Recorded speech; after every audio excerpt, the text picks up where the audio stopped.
ముఖ్యంగా సత్యనారాయణపురం జంగాల కాలనీ అక్కలు చెల్లెళ్ళు అన్నలు తమ్ములు అందరూ కూడా హృదయపూర్వక నమస్కారాలు.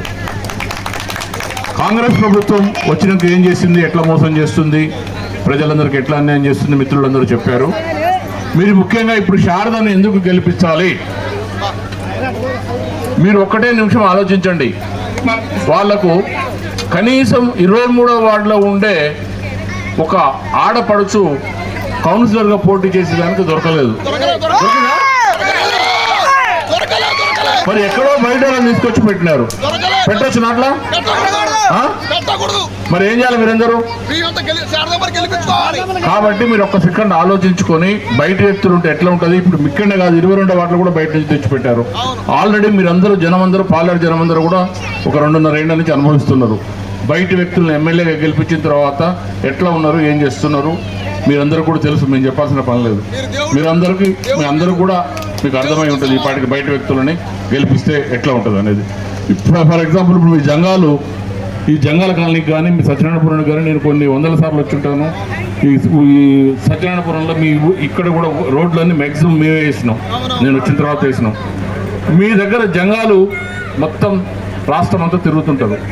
ఎక్కడ ఏ చిన్న ప్రాబ్లం వచ్చినా నాకు కొన్ని 100 మంది ఫోన్ చేసిండ్రు, కొన్ని 100 మంది ఫోన్ చేస్తారు. పోలీసుల ప్రాబ్లం, ఈ ప్రాబ్లం ఉంటే ప్రతి ఒక్కళ్ళు ఫోన్ ఎత్తుతా. ఎవరు దాన్ని ఎత్తలేదా? మరి ఈరోజు మీరు మంత్రికి ఫోన్ చేయండి, మీకు ఏదైనా ప్రాబ్లం ఉందని ఫోన్ చేయండి, ఎత్తుతాడా? మరి మీరు ఎందుకు వేసారు ఓట్లు? సరే రైట్. అందుకని ఇప్పుడన్నా మీ జంగాల కాలనీ మీ కమ్యూనిటీ హాల్ కూడా 4 లక్షలు ఇచ్చినాం.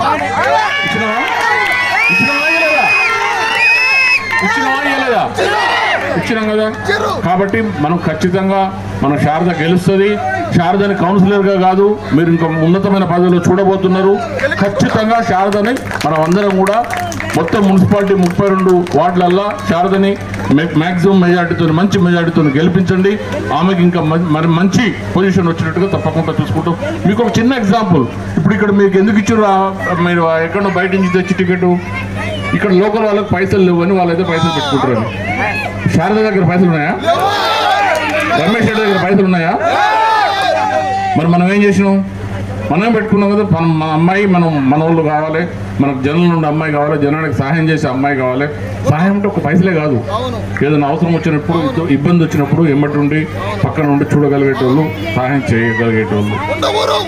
రూపాయి లేదని తెలిసి కూడా మన వాళ్ళందరూ కూడా ఖచ్చితంగా మనం గెలిపించుకోవాలి ఎట్లా మన అమ్మాయిని అని చెప్పని శారదకు టికెట్ ఇచ్చినాం. ఖచ్చితంగా మీరు అందరూ ఇల్లు తిరగండి, చెప్పండి. లోకల్ వాళ్ళకు, ఇంటి వాళ్ళకు ఏం తేడా ఉంటుంది చెప్పండి. ఖచ్చితంగా శారదను గెలిపేయండి. మీరు అందరిది గెలిపించే బాధ్యత మీది. శారదను ఇంకా మంచి పొజిషన్ తీసుకుపోయే బాధ్యత మాది. గెలిపిస్తారా? కారు గుర్తుకే, కారు గుర్తుకే, కారు గుర్తుకే. Thank you.